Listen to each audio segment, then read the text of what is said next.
2월 14일 화요일 이번 주 미국 증시 첫날 마감했습니다. 대부분 크게 상승했습니다.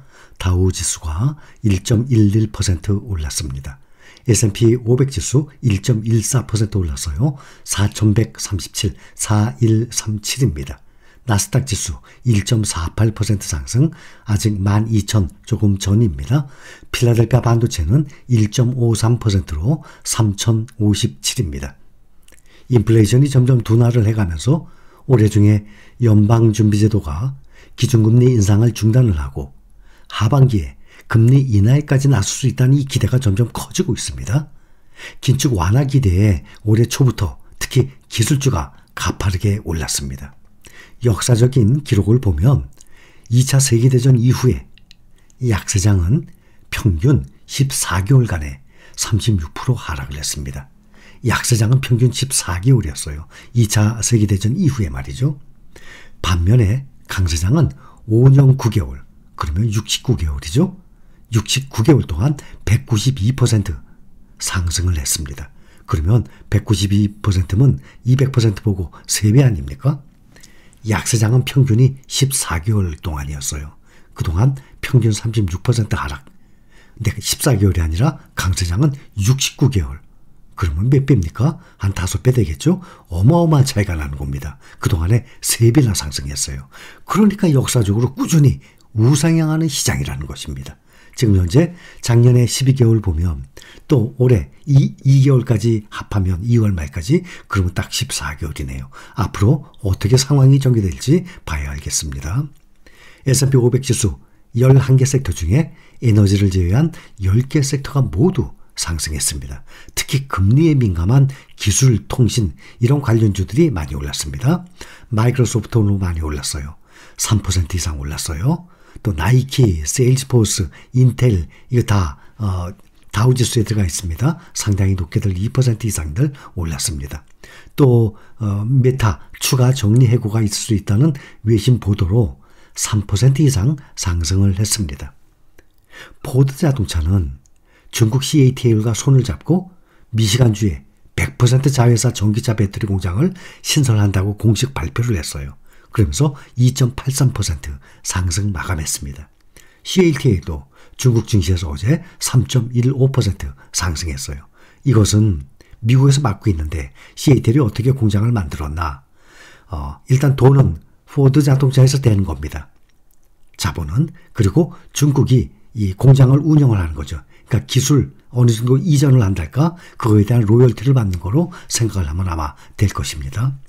대부분의 종목들이 상승을 했는데 테슬라만 오히려 1.14% 하락해서 현재 194달러입니다.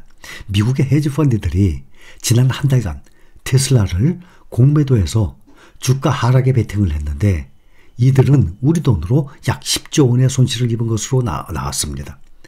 지금 한 달 동안에 거의 두 달 가까이 돼가는데 얼마나 많이 상승했습니까? 2배쯤 가까이 상승했지 않습니까? 테슬라 이외에도 헤지펀드들은 애플도 공매도 공격을 했어요. 그런데 5조 원대 손실을 입은 것으로 알려졌습니다. 공매도 전략을 추구한 이 헤지펀드들은 이 마이크로소프트, 루시드 등에서도 손실을 입었어요. 이 전략에 의한 전체 손익을 정산한 결과 약 3조 3천억 원 이상 손실이 나왔다고 집계가 됐습니다. 전문 투자가들이 시장 하락에 베팅을 했는데 올 초부터 급등을 했죠. 테슬라 등의 특히 성장 위주 기업에 대한 기술주에 대한 기대감이 전혀 꺾이지 않고 있다는 반증입니다. 지금 투자자들은 오늘 밤 우리 시간으로 11시 반에 장이 열리죠. 1시간 전 10시 반에 30분에 발표가 됩니다. 1월 CPI를 대기하고 있습니다. 기업 실적 발표 등을 주시하고 있습니다. 현재 1월 CPI는 전월보다 0.4%, 전년 동월 대비 6.2% 올랐을 것으로 예상하고 있습니다. 지난달에는 6%대 처음 떨어졌죠. 6.5%. 이번에는 6.2%. 만약에 또 다음 달엔 또 6% 아래로 5%대까지 떨어진다 그러면 완전히 인플레이션이 물가 둔화 추세 이어질 것이라는 관측입니다. 변동성이 큰 에너지와 식품 가격을 제외한 1월 근원 CPI는 전월 대비 0.3%, 전년 대비 5.4% 상승을 기록할 것으로 시장에서 보고 있습니다.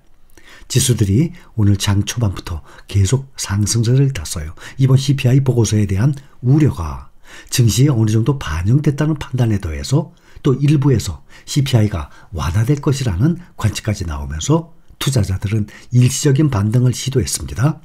뉴욕 증시를 비롯한 대다수 시장은 우리나라 시간으로 오늘 밤 10시 30분에 발표되는 CPI 결과를 기다리고 거래량 자체가 평소보다 조금 적었습니다.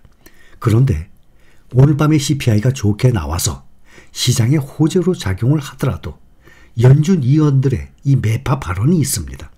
대부분이 증시 상승의 열기를 막기 위해서 매파 발언을 고의적으로 낼 것으로 예상을 하고 또 그러면 또 올해 1월부터 초부터 지금까지 급등을 했다가 요즘에 주춤했던 이유 중에 하나가 연은 총재들의 매파 발언이 주된 이유였던 거 아니겠습니까? 그런 현상이 다시 또 재현될 수 있는 거예요.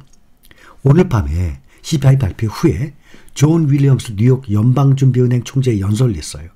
또 로리 로건 댈러스 연은 총재 연설이 있습니다. 또 패트릭 하커 필라델피아 연은 총재 연설이 계속 대기 중이에요. 그런데 어제 하루 전날 미셸 보우먼 연준 이사는 한 컨퍼런스에서 인플레이션을 정책 목표치 수준으로 낮추기 위해서 더 긴축할 필요가 있다라고 말을 하고 인플레이션을 2%로 낮추는데 계속 집중하고 있다고 말을 했습니다. 그는 최근 몇 달간 인플레이션이 완만하게 낮아졌지만 전반적으로 보면 여전히 높다며 노동시장이 지속적으로 타이트한 것은 물가 상승 압력을 높인다라고 말을 했습니다. 보우먼 이사는 연방공개시장위원회 내에서 주요 매파 인사로 꼽혀요. 그런 만큼 이 사람의 이날 발언은 금융시장 전반에 오히려 별다른 영향을 미치지 못했습니다. 그러니 오늘은 주가가 많이들 상승했죠. 일단 투자자들은 인플레이션이 완화하고 있고 연준 기준금리 인상 중단이 머지않았다는 CPI에 베팅하고 있는 것으로 보입니다. CPI 보고서가 너무 뜨겁게 나온다면 시장은 연준이 2차례 추가 기준금리 인상에 이어서 또 3번째 인상에 다가설 수 있습니다. 그러나 시장에서는 투자자들이 증시 랠리를 촉발할 수 있는 호의적인 인플레이션을 기대하고 있는 상황이에요. 다만 연방준비제도 당국자들은 최근 지표상 인플레이션 둔화 추세에도 불구하고 여전히 서비스, 주택 임대료 물가가 높다는 점을 강조하면서 당분간 금리를 제약적 수준으로 올려야 한다라고 매파 발언을 쏟아내고 있는 상태예요. 또 러시아, 우크라이나 이 상태 보면 미국 정부가 우크라이나에 대한 지원을 중단을 하고 평화협정 체결을 촉구하는 결의안이 미 하원에 제출이 됐습니다. 이런 내용의 우크라이나 이 피로 결의안, 이것은 하원 외교위원회에 지난해 회부됐어요. 결의안은 하원 공화당 내 강경파 의원들이 주도를 했습니다. 미국이 우크라이나에 약 10억 발의 포탄을 제공한 후 줄어든 비축량을 보충하고자 155mm 포탄 구매를 위해서 우리나라와 거래 중이라는 보도까지 나왔습니다. 또 며칠 전에 중국의 정찰, 풍선.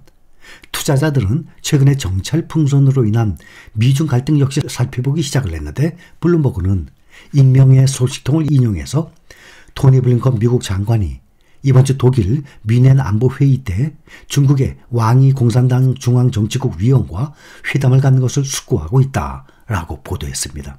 뮌헨 안보회의는 오는 17일부터 19일까지 열려요. 두 사람은 양국의 외교 라인의 1인자입니다. 두 사람이 독일에서 만난다면 정찰 풍선 사태 이후 처음입니다.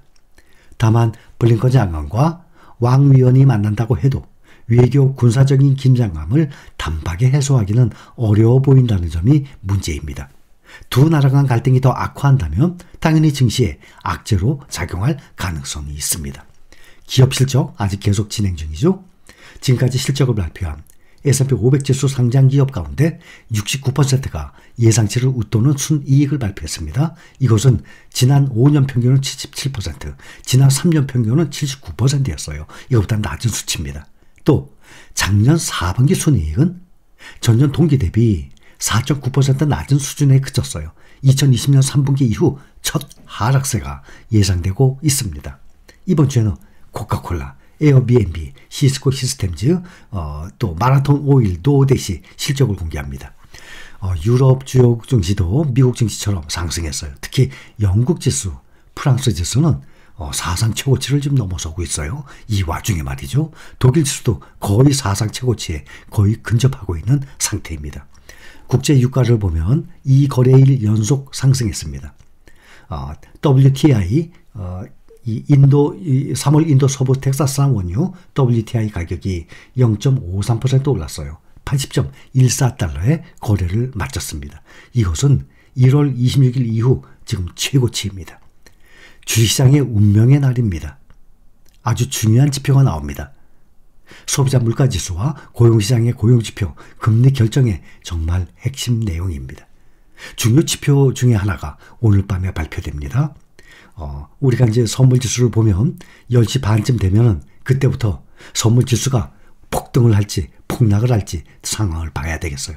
예측보다 높거나 낮게 나오면 시장이 또 이번에 출렁일 것 아니겠습니까? 현재 상황에서 주요 요소 중에 하나인 미국 고용지표, 이미 정점을 이뤘기 때문에 고용지표로 인한 상승 랠리는 기대하기 어렵기 때문에 남은 건 물가지수밖에 없는 상황이라서 CPI 발표가 얼마나 중요한지 알 수 있습니다. 고용시장은 몇십 년 만에 최고치 아니겠습니까? 바이든 대통령도 대선 공약으로 미국의 실업자를 최소화해서 경제를 활성화시키겠다고 한 만큼, 그리고 또 그 상황이 어느 정도 이루어진 만큼 당분간 고용시장이 다시 떨어지고 코로나 때처럼 실업자가 넘쳐나는 일은 사실상 없을 것입니다. 아마 이번 물가 발표가 하락장을 끝낼지 조금 더 끌고 갈지 정말 중요한 정점이 될 것 같습니다. 한 가지 확실한 것, 우리가 작년에도 2020년 1년 내내 하락장을 힘들게 버텨왔던 이 하락장이 거의 종점에 왔다라고 생각할 수도 있습니다. 외국인 투자자 전문가 기관을 우리가 모두 이길 수 있는 방법? 우리가 외국인과 이 전문가들 상대, 이 기관을 상대하는 것 아니겠습니까? 기다림, 인내심, 또 이 하락장에서 승부를 본 것 아주 중요합니다. 우리는 작년 1년 동안도 이 하락장에서 매달 조금씩 수량을 모아온 사람들입니다. 우리가 이렇게만 꾸준히 잘 해나간다면 분명히 좋은 결과는 나올 것입니다. 서두에 말씀을 드렸죠. 다시 한번 말씀을 드리지만 2차 세계대전 1945년 우리나라 광복했죠. 일본 제국이 항복할 때까지 약 6년 동안 이어진 전쟁입니다. 그 이후 77년간 약세장은 평균 14개월이었어요. 36% 하락을 했습니다. 반면에 강세장은 14개월이 아니라 69개월 동안 이어졌습니다. 그동안 192%의 수익을 난 역사적인 기록입니다.